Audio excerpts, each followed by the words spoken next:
né? Quando a gente passa muito tempo sem fazer uma coisa específica, termina que ela cai numa zona de comodismo, né? Precisa muito, né? Batendo, até a gente, ixi, esse aqui que é a prioridade. Então é mais ou menos assim o que a gente está fazendo, amém? Tudo que foi feito era necessário, mas agora chegou o tempo da gente bater mesmo o pó da roupa e partir para esse trabalho de evangelização local, porque ele é mais do que necessário e ele é uma ordenança. Tudo que Jesus, todos os testemunhos das Escrituras Sagradas, onde você encontra, você vai ver Jesus sempre ao pé de algum local ensinando para um grupo pequeno ou um grupo grande, mas sempre mostrando a salvação àquelas pessoas. É muito fácil de você identificar isso. Se você abrir os 4 primeiros livros das Escrituras Sagradas, esses 4 primeiros livros são chamados o quê? Os Evangelhos. Se você abrir os 4 primeiros livros das Escrituras Sagradas, e em cada um deles você passear na leitura desses livros, você vai saindo um texto onde Jesus está explanando a verdade para um grupo, você cai em outro. Ao sair de um, você cai em outro. Mostrando-nos o quê? Que é uma prioridade nossa anunciar o evangelho da salvação. É por isso que lá para os Coríntios, a Bíblia Sagrada vai dizer, daqui a pouco eu vou fazer leitura, viu?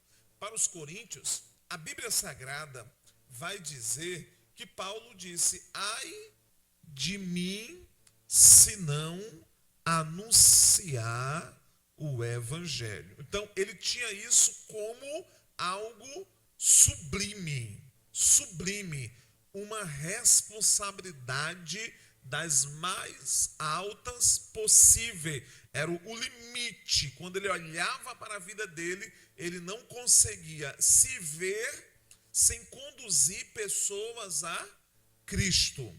Por isso que ele vai dizer: eu me fiz judeus para ganhar os judeus. Eu me fiz de ímpio para ganhar quem? Os ímpios. E ele vai contar várias situações. Eu fiz de todos tudo para poder, ainda assim, tentar alcançar alguns, como diz a expressão lá. Por quê? Você mostra o quê? Que a prioridade daquele homem era levar pessoas ao quê? Ao pleno conhecimento da verdade pelo evangelho de Deus. Só tem, por aí eu sei que estão inventando várias maneiras de conduzir pessoas a Cristo, mas eu só encontro uma, pastor Dário, eu só encontro o evangelho, porque a Bíblia vai dizer, porque o evangelho é o poder de Deus para a salvação de todo aquele que crê. Então, estratégias existem diversas. Por exemplo, missão no lar é uma estratégia, não é uma estratégia? A gente vai montar pequenos grupos, os irmãos já estão maximizando aí, mentalizando o que é uma missão no lar. Missão no lar é um trabalho onde nós montamos pequenos grupos em casas específicas, já está aumentando, se não me engano são já o número de 7 casas já. Então, são pequenos grupos em casas específicas. Esses grupos não passam mais de que 3 a 4 pessoas, aonde ali vão chamar pessoas próximas, amigas, pessoas que têm a mesma identificação por amizade, por algum laço, por uma vizinhança ou alguma coisa assim, e você vai aproveitar aquele momento para o quê, amados? Você vai aproveitar aquele momento para levar uma palavra de Deus ao coração daquelas pessoas. O que a gente pode fazer ao anunciar as Escrituras Sagradas? Qual é a responsabilidade nossa da igreja? Qual é? Nós vamos pegar as pessoas, colocar ela no pé da parede e dizer: você tem que aceitar Jesus hoje? Não. Cabe-nos isso? Não, aqui não tem nenhum muçulmano aqui, né? Ou vai ou não vai, não tem nenhum muçulmano aqui. Então todos nós estamos aqui, certo, para sermos constrangidos fomos constrangidos por esta graça, e essa graça, a Bíblia diz, aonde abundou o pecado, superabundou a graça de Deus. Quando você vai levando a mensagem do Evangelho, há uma graça que acompanha. O nome disso é dispensação de Deus. Você abre a sua boca para falar do amor dele e há uma dispensação derramada sobre aquele lugar, sobre aquelas vidas que ali estão ouvindo. E quanto mais você fala das Escrituras Sagradas, mais as pessoas crêem. Porque a fé, ela vem pelo quê, amados? Portanto, eu demonstrar grandes eventos? Não, a fé vem pelo ouvir. E o ouvir a palavra de Deus. Quando você cria um ambiente para que pessoas ouçam o Evangelho, você está gerando salvação naquele lugar. Guarde essa frase. Quando você cria um ambiente para que pessoas, que ambiente é esse? Missão no lar. Quando você cria um ambiente para que pessoas ouçam a palavra de Deus, você está fazendo o quê? Gerando fruto, está gerando salvação sobre aqueles que estão ouvindo esta palavra. Isso aqui, às vezes nós esquecemos, mas todos nós fomos alcançados assim. Um dia você ouviu essa mensagem. Um dia a sua família, alguém da sua família, ouviu essa mensagem. Ao ouvir a mensagem, chegou um determinado momento que pela ação do Espírito Santo de Deus, essa pessoa creu. E às vezes era só uma na sua casa, mas aquela salvação que foi lá, introduzida naquela casa, daqui a pouco, às vezes era só o filho, daqui a pouco a mãe foi alcançada, o pai foi alcançado, o irmão foi alcançado, os tios foram alcançados, e esta salvação, ela é uma coisa linda e maravilhosa. Essa graça foi manifestada sobre as famílias. E da mesma forma não é diferente, amados. Nós também precisamos compreender esta nossa responsabilidade em fazermos o quê? A obra de evangelização. Amém? Os irmãos estão compreendendo, né? Estão compreendendo que não tem jeito. Essas quinta-feiras nós vamos ter que alinhar evangelização, o nosso papel, a nossa responsabilidade. Ser cheio do Espírito Santo de Deus. Uma das grandes perguntas, você está com o texto aberto aí, né? 1 Coríntios 3? Dá, né? Permaneça com ele aí abertinho aí, daqui a pouco eu vou falar qual o versículo. Já faz parte da mensagem que eu estou falando para você. No mínimo que já você tem uns 4, 5 versículos para você nessa noite. Mas deixa eu dizer um negócio para você aqui. Ó. Olha, tem uma das grandes indagações que se faz, que se pode se perguntar, quando a gente pergunta, eu sou cheio do Espírito de Deus? Agora, eu não vou pedir para você perguntar para outra pessoa que está do seu lado, mas eu gostaria que você fizesse essa indagação, certo? E perguntasse, eu sou cheio do Espírito de Deus? Eu sou plenamente cheio do Espírito Santo de Deus? Porque, meus amados, essa pergunta ela é interessante de sempre ser feita, porque a ação do Espírito em nós, esse ser cheio, está transbordando, está queimando, ela não faz outra coisa a não ser aquilo que Jesus fazia. E o que mais Jesus fazia? Levava a mensagem a outros que não conheciam essa mensagem. Você está entendendo isso? Levavam a mensagem a outros que não conheciam. Isso, amado, deveras é ser cheio do Espírito Santo de Deus. Está transbordando esta vontade, este desejo. Evangelho, nós conhecemos, bem já estudamos, que o Evangelho é o quê? As boas novas de quê? De salvação. As boas novas de salvação, amados. Então, é muito fácil quando você consegue, por exemplo, quando você consegue uma promoção, você chega em casa com vontade de falar para quê? Para todo mundo. É ou não é assim? Se você conseguiu abrir uma empresa lá, deu tudo certo, você quer falar para os parentes todos, não é assim? Você quer falar para os amigos. Se porventura você passou em um concurso público, estava lá o seu nome na lista, aprovado, você vai querer o quê? Contar para, pelo menos se você for muito tímido, você vai contar no mínimo para as pessoas próximas, né? Para a mãe, para o pai, para o melhor amigo. Se você for muito assim, daqueles que gostam mesmo, suas emoções, elas ecoam, vão para fora, vai ter uma multidão de pessoas que vão saber. Se você for muito daqueles redes sociais, você vai colocar na página lá e a maioria das pessoas que lhe segue vai saber que você passou no concurso, que você conseguiu aquele emprego, que você tem algo novo acontecendo, uma notícia nova.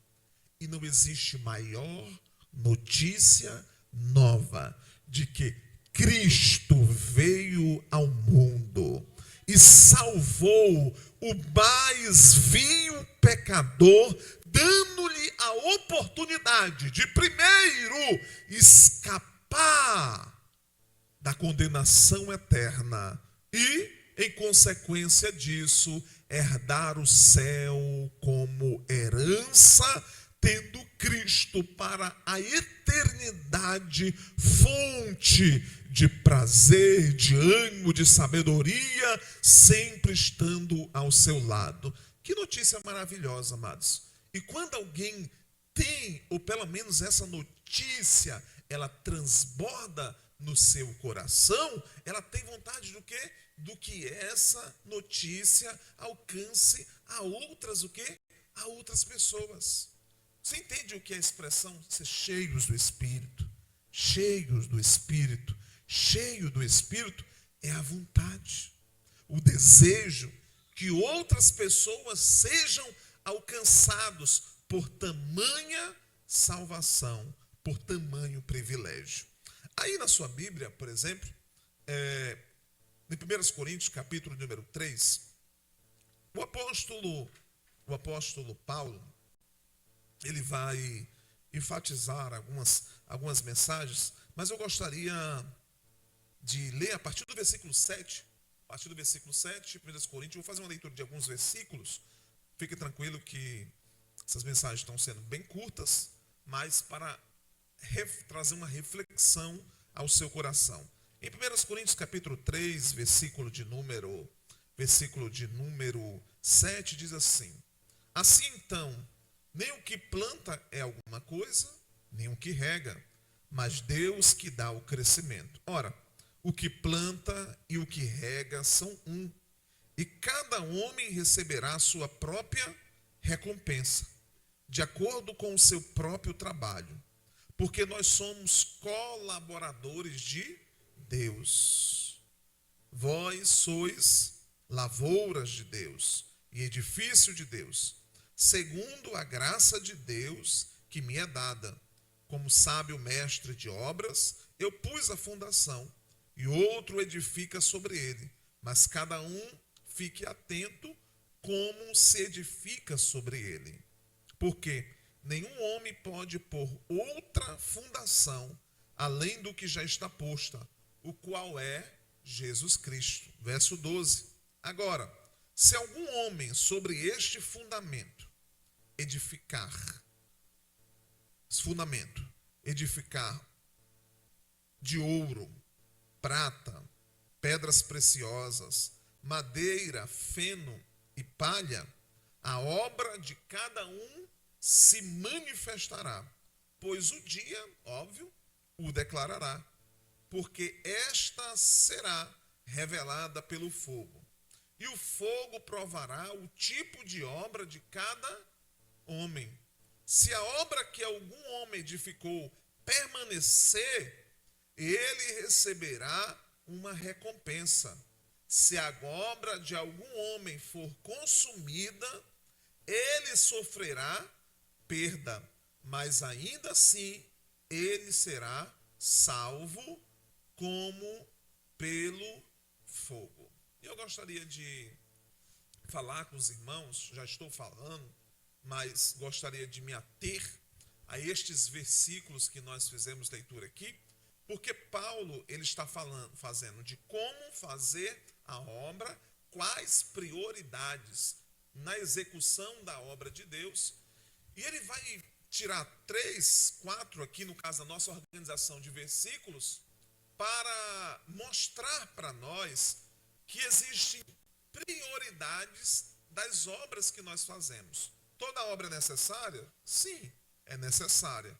Mas existem obras que existem prioridade sobre outras. Existem obras que têm prioridades sobre outras. Eu passei, era para ir para essa sala? Não? Não? Hoje não, né? Tá bom. Tá, sei que eu tinha esquecido aqui. Então, era para ter obras, existem obras que na igreja, elas são prioridades sobre outras. Aqui, por exemplo, você vai observar que a primeira coisa que o apóstolo Paulo, ele deixou bem claro para aquela contenda que estava tendo na igreja de Coríntio, né? Se porventura, aqueles que diziam que um era de Paulo, né? Outro de Cefas, outro de Apolo, e assim sucessivamente falando, ele disse, não, para que vocês vão brigar com isso? Todos vocês são de Cristo, é para benefício da obra, é do reino, e assim vai. Aí logo depois ele continuou falando acerca dessas contendas, e mais tarde um pouquinho ele começa a falar sobre isso, a falar que, meus amados, todos nós temos a responsabilidade de aumentar um pouquinho esse edifício que nos foi dado a missão de construir ele até o dia que Jesus voltar. Eu vou mais ou menos aqui fazer uma exemplificação. Ontem nós estávamos num culto lá no Quatraque, lá eu ministrei sobre a parábola dos talentos, né? Foi mais ou menos voltados, assim, coisa parecida aqui nessa área, mas voltado lá naquela parábola. Mas lá nós vimos lá eu dei um exemplo, peguei um exemplo para falar de uma mina, né? Mais ou menos de uma mina. Os irmãos que estavam lá ainda lembram? Falar de uma mina. Mas hoje eu vou utilizar o próprio exemplo que o apóstolo Paulo aqui ele vai trazer. Aqui ele vai fazer, tá aqui alguns irmãos que mexem com questão de obra civil, mas o exemplo que ele vai citar aqui é a construção de quê? De um prédio, de uma casa, sei lá qual é a expressão, mas aqui ele chama a expressão que vem para nós é a palavra edifício, uma grande construção. E ele vai dizer assim, olha, eu dei início a esse fundamento e todos nós devemos edificar sobre o quê? Sobre este fundamento. E aqui ele vai dizer, olha, não se pode edificar sobre outro fundamento, a não ser o que já está posto. Quem é que já está posto como fundamento da igreja? Cristo. Jesus é o fundamento da igreja. Por isso que no ato de discipulado, ele mesmo deixou a ordem, e de fazer discípulos, e ensine-os a guardar todas as coisas que eu vos tenho falado. Certo? Foi a expressão que Jesus disse no final do livro de Marcos, de Mateus, toda expressão que você vai falar discipulado é isso. Então, o que é discípulo? O que é fazer discípulo? É você ganhar aquela pessoa e ensinar ela a guardar tudo aquilo que Jesus deixou e falou. Então, nós não fazemos outra coisa. Por isso que o apóstolo Paulo diz assim, sede meus imitadores, assim como eu sou de Cristo. Porque ele está dizendo assim, eu só ensino que vocês guardem aquilo que recebi dele. Aquilo que eu recebi dele. Este é o fundamento da igreja. Ninguém inventa moda na igreja. Não existe doutrinas novas na igreja. Não existe esse negócio. Todo tipo de doutrina nova da igreja, o nome disso é heresias. Doutrina nova na igreja é heresias. Às vezes, por exemplo, nós temos aqui o trabalho de missão no lar. Muitos por aí fazem trabalhos de célula, que vai dar na mesma coisa. Aí você pergunta, mas por que às vezes é tão condenado pela Assembleia de Deus? Não é que é condenado o trabalho, é condenado as matérias que são impostas, né? Algumas matérias que são impostas, regressão psicológica, né? A chamada arte dessa regressão, que vai o quê? Que vai anular o sacrifício de Cristo feito na cruz. Uma hora que você conheceu a Cristo, nova criatura você é. As coisas velhas se passaram e tudo se fez novo. Pronto, é aí o princípio. E não as invenções para me tentar segurar pessoas, não. Ou as pessoas crêem na verdade do Evangelho, conforme está escrita, ou nunca serão o quê? Discípulos de Cristo. Não existem outras doutrinas, não existem outros ensinamentos. O que nós podemos fazer e edificar, certo, sobre o fundamento, é sobre aquilo que já está posto. É como se fosse aqui eu colocasse, é o baldrame, né? Como é que chama isso? Faço o baldrame, você faz aqui o engenheiro civil aqui, o cara bem do lado aqui. Qual é o nome daquele negócio aqui que faz aquele buraco? Qual é o nome daquele negócio? As sapatas, né? Você faz sapatas longas, né? Você pensa numa fase difícil. Tem gente que pensa que a fase boa é a fase que sobe, né? Mas meu irmão, a fase difícil é a fase que desce. Eu vou repetir para você. Tem gente que acha que a fase difícil numa obra, tá, irmão Sérgio aí, né? É quando está subindo, né? Mas a fase mais difícil é a fase que o quê? Que desce. É onde você que tem que cavar o quê? Buracos profundos. Às vezes alguém vai chegar numa obra, quando está feito, faz a interdição ali, né? Coloca aquelas placas na frente, coloca aquela placa, o nome do engenheiro, daqui a pouco tem muitas obras aqui com o nome do nosso engenheiro aqui no meio da cidade toda, aí, grandes construções, amém? Da glória a Jesus, amém? Grandes construções, fechado ali, e às vezes passa um tempo e diz, rapaz, o pessoal está trabalhando um bocado de tempo e a gente não vê nada subindo, não é assim? Porque uma das partes mais importantes, se eu estiver falando alguma coisa, então me corrija. Uma das partes mais importantes numa obra é como é feita a fundação. Deixa eu dar uma notícia para você. Ele é a nossa fundação. Foi Ele que morreu na cruz do Calvário por nós. Foi Ele que deu a sua única vida. Foi Ele que estabeleceu e deixou estabelecido tudo que era necessário para nós. Ele é a nossa fundação. E agora cabe a nós, em cima daquilo que já está posto, construímos o quê? Um edifício. E irmãos, eu já vi obra feia, irmão Sérgio. Por aí eu já vi obra feia. Você está aqui construindo certinho aqui, aí de repente, quando você olha para um prédio assim, parece que não sei o que do Coliseu, que tem um negócio torto assim, até que uma hora diz que é torre de pizza, né? Pizza é pizza, né? Porque tem que traduzir direitinho. A torre de... Você come tanta pizza aqui que a gente só lembra do nome pizza. Glória a Jesus. Então, você vai... Mas só que ali é uma obra de arte, né? Mas aqui é lá você passa aí numas obras no meio da rua, que você vai vendo que o pessoal vai até fazendo... Chega uma hora que ele vai começando a inventar, né? Aí você vê um negócio assim para fora, e diz, meu Deus, vai cair. Sabe o que é isso? Falsos ensinamentos, falsas doutrinas. Existe um fundamento. Quando se passa-se deles, são erros e heresias que às vezes, sabe o que acontece? Coloca em perigo tudo que já foi feito, tudo que já foi estabelecido. Então, todos nós somos responsáveis por edificar este prédio. E qual é o nome deste prédio? Obra de Deus, reino dos céus, reino de Deus. Foi o que ele disse para aquela mulher samaritana. Estou aqui, ó.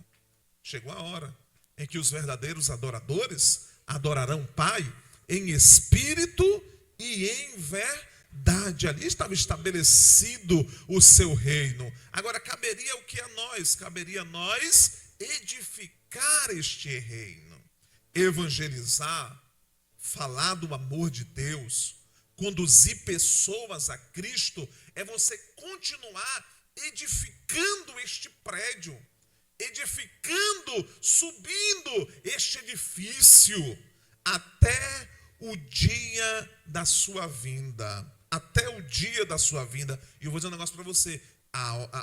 Esse edifício, ele tem prazo para terminar. Tem gente que pensa que não.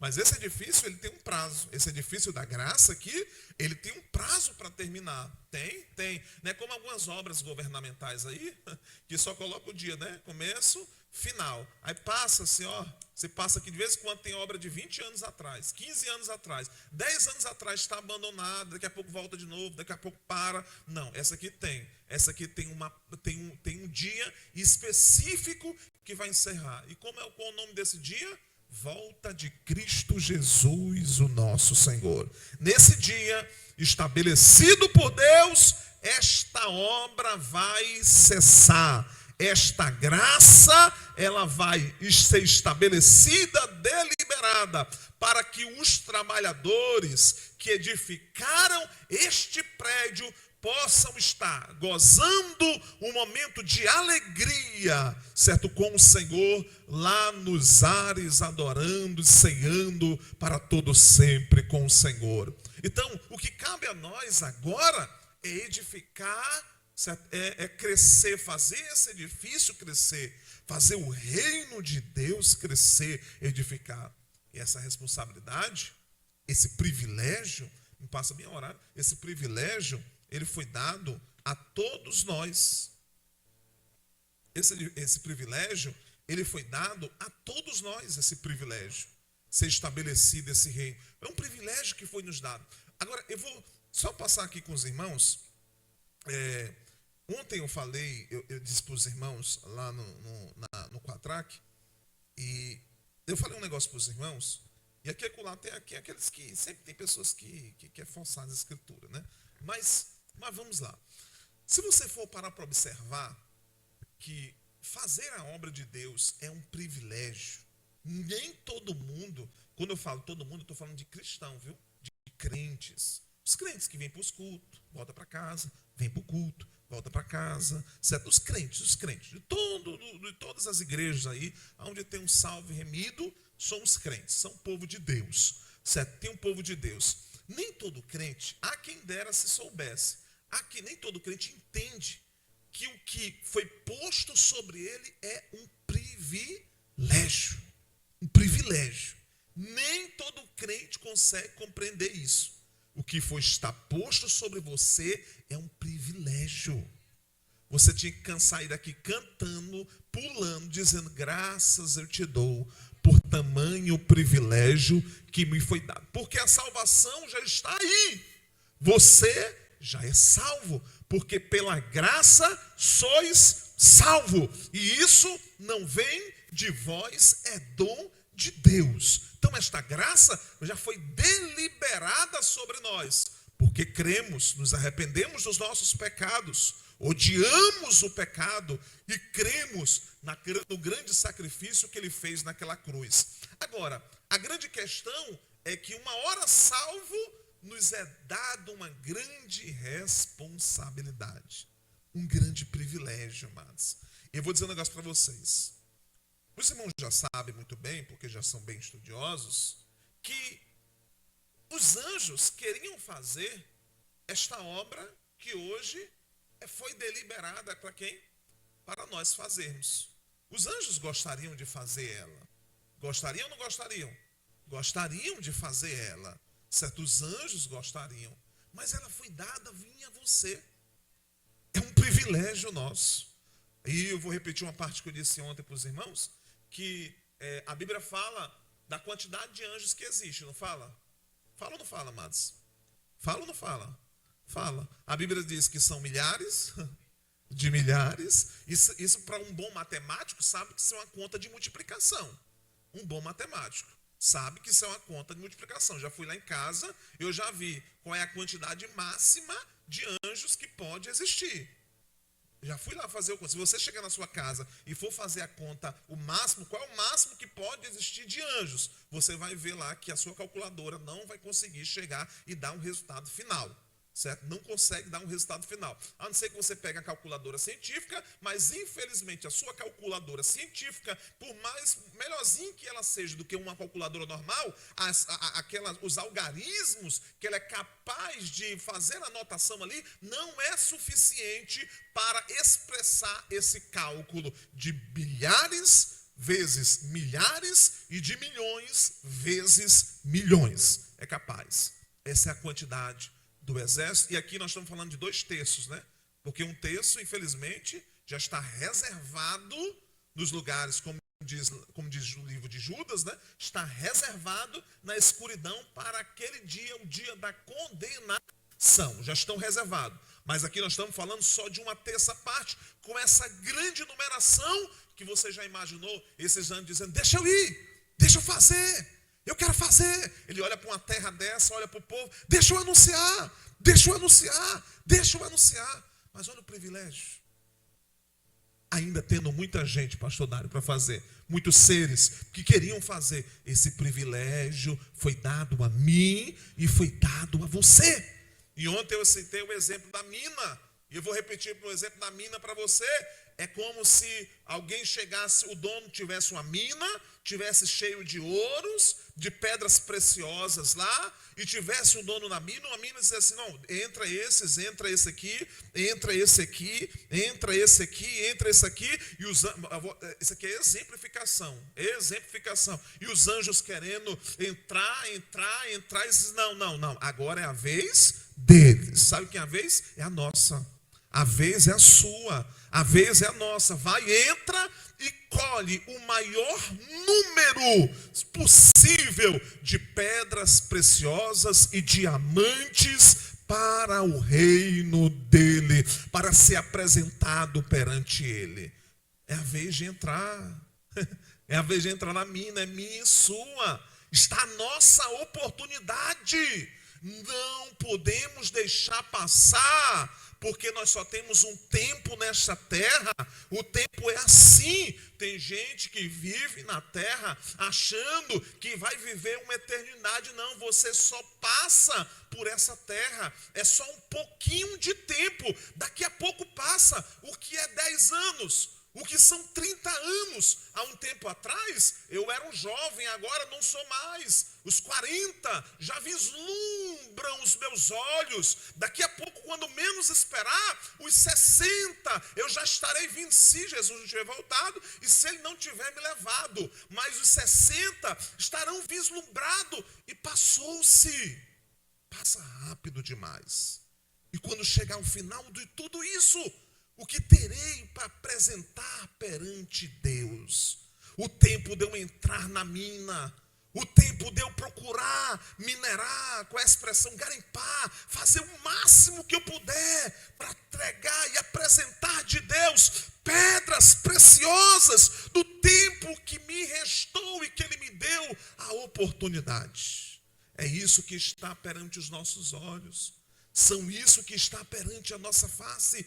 Evangelizar, fazer missão no lar, investir em missões, é o nosso tempo, é para hoje, é para já. E como disse o apóstolo Paulo, ai de mim se não anunciar o evangelho. Então, meus amados, é uma palavra de reflexão para você, amém? É uma palavra de reflexão.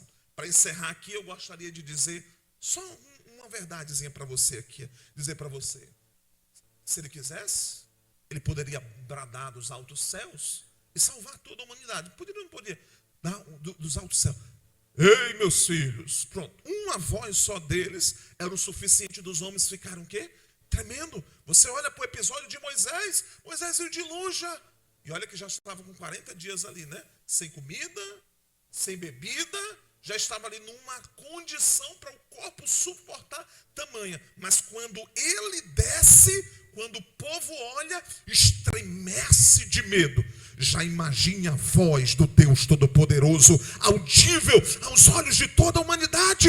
E a Bíblia diz que a terra se estremece. No dia do do juízo final, quando foi posto perante eles, a Bíblia diz que os céus e a terra fugiram diante da sua presença, perante a santidade de Deus, perante certo poder da sua santidade. Você já imaginou se ele não pudesse bradar? Meus amados, mas ele nos dá uma oportunidade, uma singela oportunidade de nós podermos proclamar esta verdade, este evangelho. E é nossa vez, é nossa hora, é nossa oportunidade. E vamos levar as almas aos pés de Cristo. Vamos levar o maior número de almas aos pés de Cristo. Porque daqui a pouco vai passar. Eu e você, os cabelinhos brancos chegarão e nos restará os dias que a Bíblia fala de dores, né? Só é dor para um lado, dor para o outro. Cadê? Aí foi chegando, irmão Sérgio, naquele negocinho. Não, irmão Sérgio. Ei, irmão Sérgio, como é que tá aí, irmão Sérgio? Meu irmão, eu estou com uma dor aqui na minha coluna, estou na perna. Aí chega. Mas é assim, eu imaginou Ibrahim. Ibrahim, é assim, mas o tempo é esse. O tempo é esse. Use seus talentos, use os seus dons para dar glória a Deus. Próxima quinta-feira, depois da outra semana, teremos a oportunidade de dar continuidade falando nesse tema, porque nós nos estamos preparando para iniciar a missão no lar. Deus abençoe grandiosamente a nossa casa, a sua vida, sua família, em nome de Jesus de Nazaré. Meus amados, gostaria de, antes de encerrar, aproveitar a oportunidade de dizer para os irmãos que na próxima semana será o nosso culto de Assembleia Geral. É a primeira quinta-feira do mês. E eu gostaria de fazer um pedido, principalmente aos líderes de departamentos, para que possam estar organizando, viu, Rafael, Jackson, para que possam estar organizando toda a vocal da juventude, as mulheres, que o vocal de mulheres e crianças, todos nós juntos, varões, para fazermos uma grande festa aqui na próxima quinta-feira. Possamos estar em peso, ensaiar os hinos. Estaremos recebendo aqui alguns pastores, que estarão sendo recebidos aqui na nossa área. Serão duas igrejas aqui de São Luís, que estarão fazendo parte da área 87, uma igreja ali na cidade de Coroatá, uma cidade de Coroatá, o pastor está vindo de lá para cá, bem como outro pastor que estará sendo recebido aqui. Vou fazer o convite ainda essa semana aos pastores da área, para aqueles que puderem estar conosco, e um deles ministrar a palavra de Deus aqui na próxima quinta-feira. Então vai ser um momento de festa, de alegria, e que possamos estar reunidos, principalmente nós aqui, para juntos nós adorarmos a Deus. As congregações também virão para cá, e juntos nós estaremos fazendo uma grande festa para a glória de Deus. E vai ser uma bênção do Senhor, tá bom? Deus abençoe grandiosamente a cada um dos irmãos. Deus fortaleça a sua fé. Amanhã, sexta-feira, a programação da capacitação para professores, a partir das 19h30.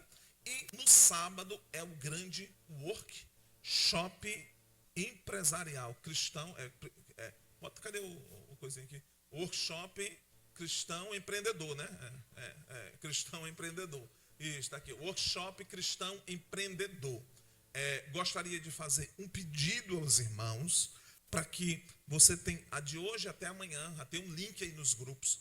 Vamos fazer as nossas inscrições. Eu sei que é costume da maioria nossa, até a minha também, fazer a inscrição na última hora. Mas essa é a última hora. A última hora já passou. Antes não era a última hora, mas agora é a última hora.